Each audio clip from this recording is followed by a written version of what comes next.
Hello and welcome back to 4FS Gaming. Today we're going to look at some gameplay from Hunt Showdown, specifically little clips around stealing the bounty from other players, which usually involves killing them as well. We're going to look at this gameplay and see if we can figure out what I did right, where I did things that weren't so good, and hopefully you can learn something to improve your game that will help you be able to confidently steal the bounty from other players in the swamps.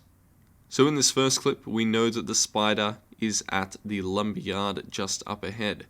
We also know that there is a team with the dark side boost from killing the butcher going at the spider.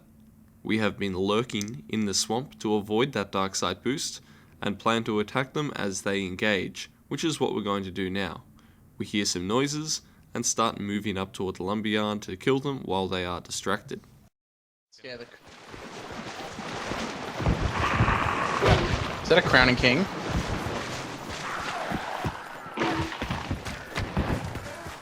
Did you hear that? That was a death noise, and a lot of gunfire. I'm now under the impression that there is not one team up there with the spider, but two. This just reconfirms my idea to push in very, very aggressively, knowing that the distraction is going to be maxed out if there's already teams fighting, and it'll give us the best chance to get in there and clean them all up. You can see that from this moment our pace increases even further, and we try and take the quickest route into the lumber. I think one of them just died. I'm gonna go up on the roof here. If you didn't already know about it, you can run up these beams straight onto the roof of the west side of Lumber Mill, and it can give you a good vantage point, but you are very exposed.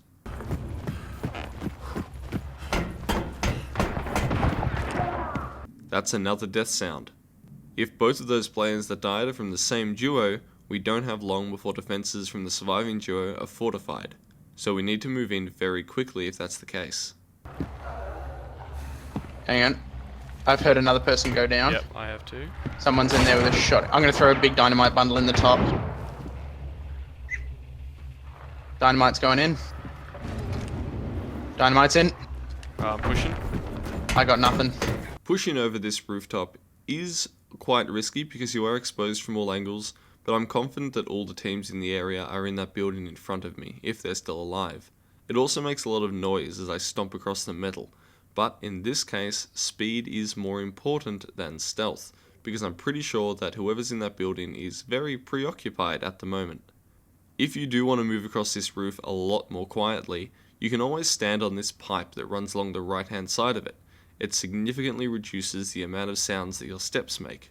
However, moving slowly across any area like this is risky, so take it with a grain of salt. Let's push. Yep.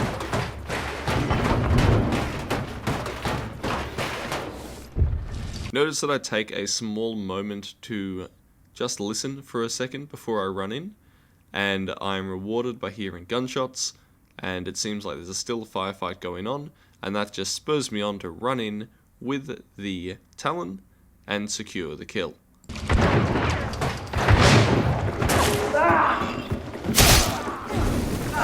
Got one. And another one died. They might all be dead, but Yeah.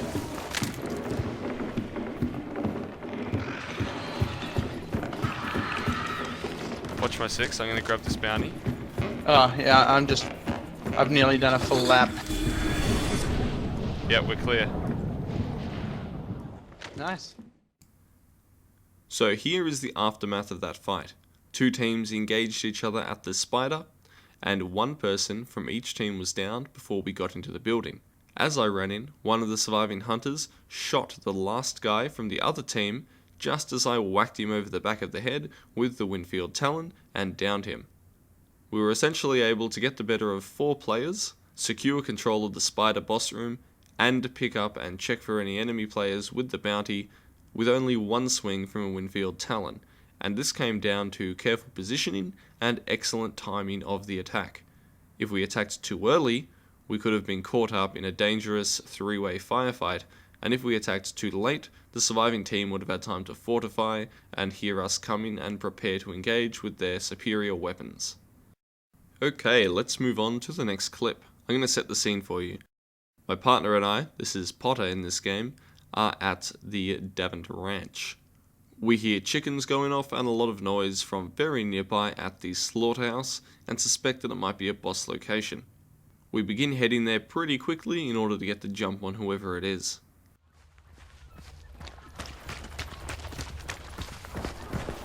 Alright, quick and quiet, let's go.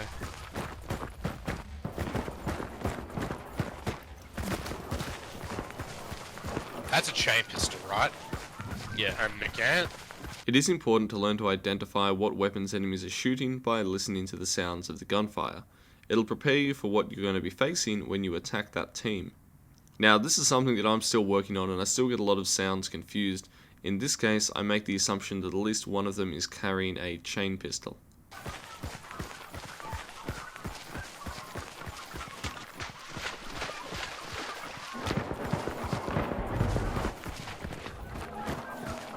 That's the butcher. And we are too late to stop them killing the butcher, but we can still steal the bounty from them now during the banishing. It's just going to be a little bit harder because they're going to be a lot less distracted.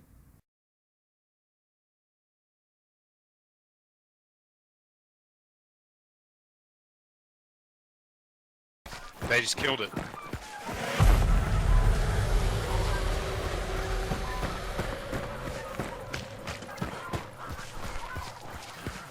So we spend quite a lot of time just pussyfooting around on the south side of the slaughterhouse. This is for two main reasons. Firstly, some teams like to defend this by coming outside because the slaughterhouse has a lot of entrances and isn't that secure. Because of this, they often send someone to that little white house with a long rifle or something that can easily make you dead if you expose yourself to any of the entrances on that side. In this case, I'm confident that they're both still in the building after listening very carefully for a good number of minutes. However, I now want to wait until the banishing hits 80% or above. This is because the noises that the banishing makes are a lot louder at that point, and it does give you a slight advantage when pushing in, because it might take the enemy a few more seconds to discern your position with all that noise going on around them.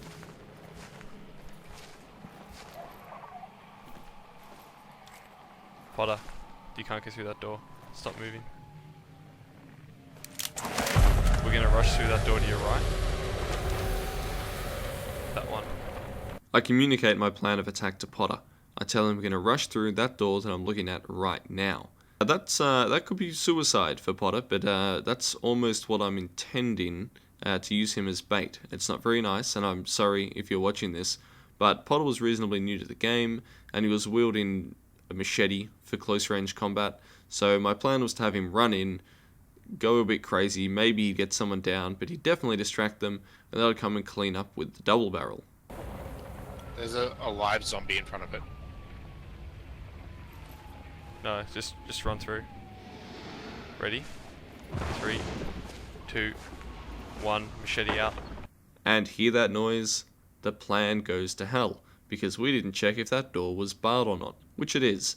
So now we cannot enter through the south side, because 2 of the doors are barred, and would require a little bit too much effort to open, especially quietly, and the sliding door on the south side is next to a live explosive barrel. And sliding doors are noisy. I don't really want to push in through there. Is that locked? Yep. Fuck.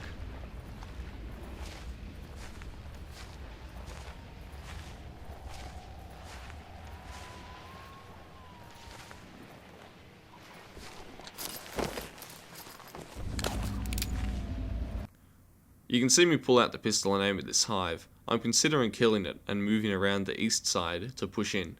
However, I decide eventually that moving around the west side of the building is going to give us a better chance.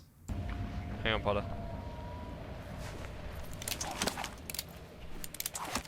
How closely can you follow me?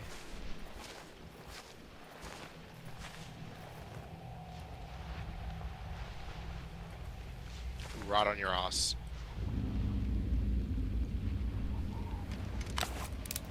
You gotta follow closer, right? Go.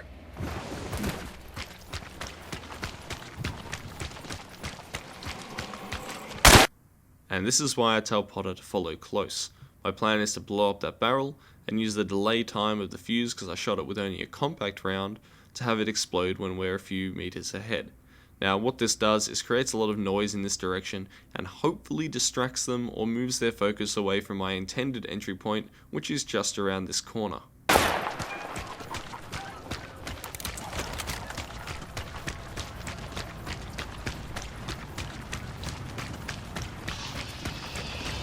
This window here is one of the best ways to enter Slaughterhouse. It's very quiet, you don't have to open anything, it's sudden, you can vault straight in, and it drops you into a room with a fair bit of cover. Of course, it's also a prime place for them to put bear traps just down on the other side. So in this case, I was just thinking, if there's a bear trap, I'm going to ignore it until I kill them with my shotgun. And I run through. No using Potter as bait this time.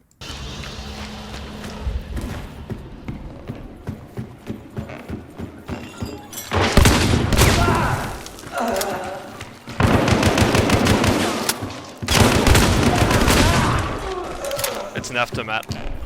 Yeah. Did you kill him? Yeah. I know it's an aftermath. I just slammed him twice. We're clear. Let's go. Hold on. And that is GG to these guys. Their $1,800 weapon could not save them from the Corwell rival because it is just so damn strong at the moment.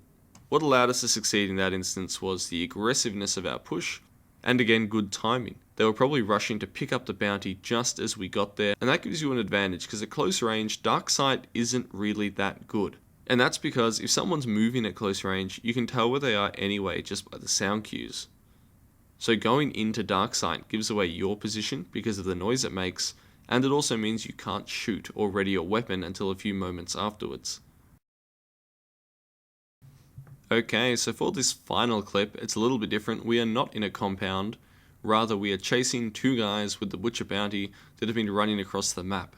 They've arrived at Stillwater Bend to pick up a clue, and we are just trying to choose a point to engage them where it's going to be good for us. So we're fanned out and we're moving, probably just on the edge of their dark side radius. We do not want to push them while they're in Stillwater Bend, and we know by the fact that they haven't engaged a boss there yet that they are going to have to come further south. Notice that I'm constantly checking our flank from the church because we don't know where are the other teams in this match, and we definitely don't want to get pincered here. We've set up near a supply point as well, so if things go south we do have a little bit of cover, extra ammo, and health to fall back on.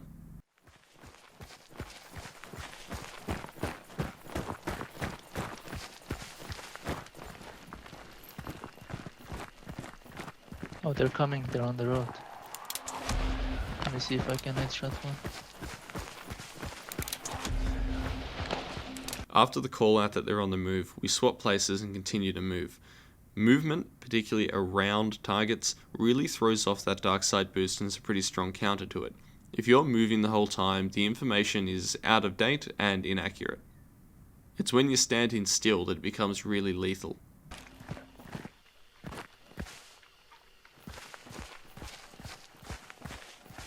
They're right here, dude.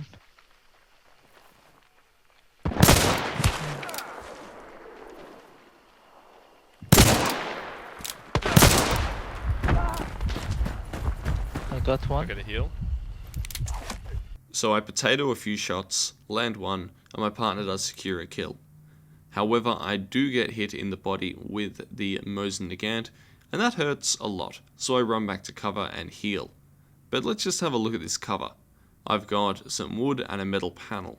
Chances are a Mosin will be able to penetrate this, so my hopes are that they're distracted enough by my partner getting a kill that it's going to be safe.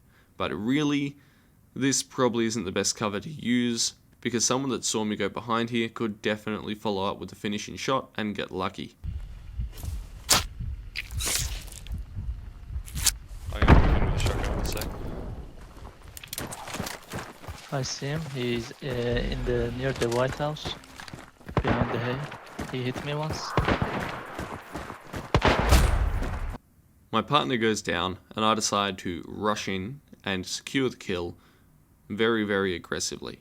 Now, this comes down partially to my knowledge of what weapon he is using, which is the Mosin Nagant.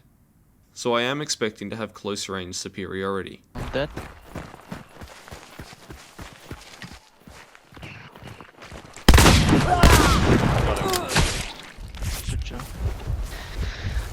My assumption, however, almost gets me killed, because he obviously has the Quartermaster perk and a double barrel hand cannon. In truth, this fight really just came down to luck of where those pallets went, which is why shotguns are so effective but also so random. I am now injured, in a relatively open space, there are 2 bounties on the ground, and my friend is dead. I've got to order how I do things. My first priority is to stop bleeding. Then, it's to pick up the bounty and make sure there's no other hunters moving in, because that'll change what I do next. Then, because my partner's down in such an open space, I'm going to heal up to full before going out to revive him, and do another scan just in case.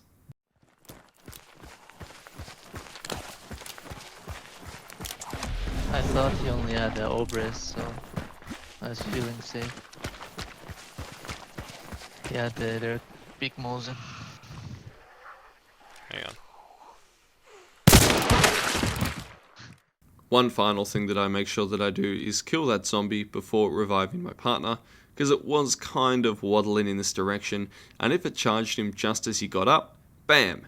There goes another health bar. You always need to be careful when reviving your partner, and for any white shirts out there, just running over to your partner and reviving them when they go down will normally get you and them killed again.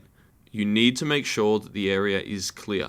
Bait them out first, maybe pretend you're going to revive and then move a little bit to see if any shots come your way. I didn't need to do that in this case because I did have the dark side boost, but I just made sure that the area was clear of zombies because a low health, newly revived hunter is very vulnerable to AI. And that is all the clips that we are going to look at today. So hopefully that'll give you a bit of insight on some things that work and don't work when trying to steal a bounty in all the different phases of the game. Thank you so much for watching, and if you want to keep in touch, please find our Discord or our Twitch channel linked in the description below. This is Ascendance from 4FS Gaming.